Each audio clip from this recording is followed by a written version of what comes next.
एक नेक बंदे ने अल्लाह ताला की ज़ियारत के लिए 40 दिन का चिल्ला काटने का फैसला किया। वह मुकम्मल यकसुई के साथ इबादत में मसरूफ हो गया। दिन में रोजा रखता और रात भर क़याम करता। उसका सारा वक्त दुआ और इबादत में गुजारता।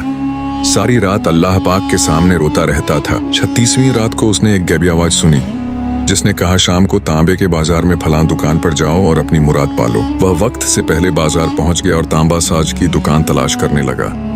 वह बहुत बेचैन और बेताब था। तब उसने एक बूढ़ी औरत को देखा जो तांबे की देगची लिए हर दुकान पर जा रही थी और उसे बेचने की कोशिश कर रही थी।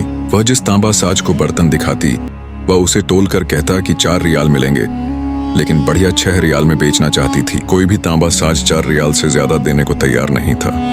बूढ़ी औरत मायूस होती जा रही थी और घूमती रही। आखिरकार वह बढ़िया एक तांबा साज के पास पहुंची जो अपने काम में मसरूफ था।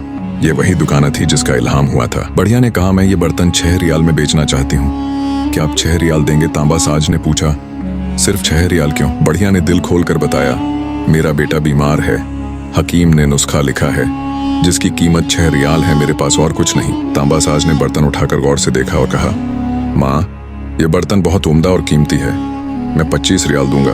बूढ़ी औरत ने चौंक कर कहा, क्या आप मेरा मजाक उड़ा रहे हैं?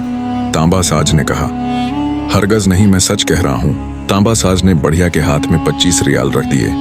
बूढ़ी औरत की आंखें खुली की खुली रह गईं और वह दुआएं देती चली गई। वह शख्स ये सारा मंजर देख रहा था। जब बढ़िया चली गई तो वह तांबा साज के पास गया और हैरत से पूछने लगा। उसने कहा, चाचा लगता है आपको कारोबार नहीं आता, सबने 4 रियाल कहे थे और आपने 25 रियाल दे दिए। तांबा साज ने काम रोक कर कहा, बेटा मैंने बर्तन नहीं खरीदा, मैंने उसके बच्चे का नुस्खा खरीदा है, उसके बच्चे की देखभाल खरीदी है। मैंने उसे 1 हफ्ते के खर्चे दिए हैं ताकि उसे अपना सामान बेचना न पड़े। मैंने एक माँ की दुआ खरीदी है। वह शख्स खामोश खड़ा उस तांबा साज को देखता रहा। उसकी सारी इबादत इस एक अमल के सामने हींच लगने लगी। अचानक उसने फिर वही गैबी आवाज सुनी, चिल्ला कशी से कोई मेरी जियारत का शरफ हासिल नहीं कर सकता। गरीबों को थामो, गरीबों का हाथ पकड़ो, हम खुद तुम्हारे पास चल कर आएंगे।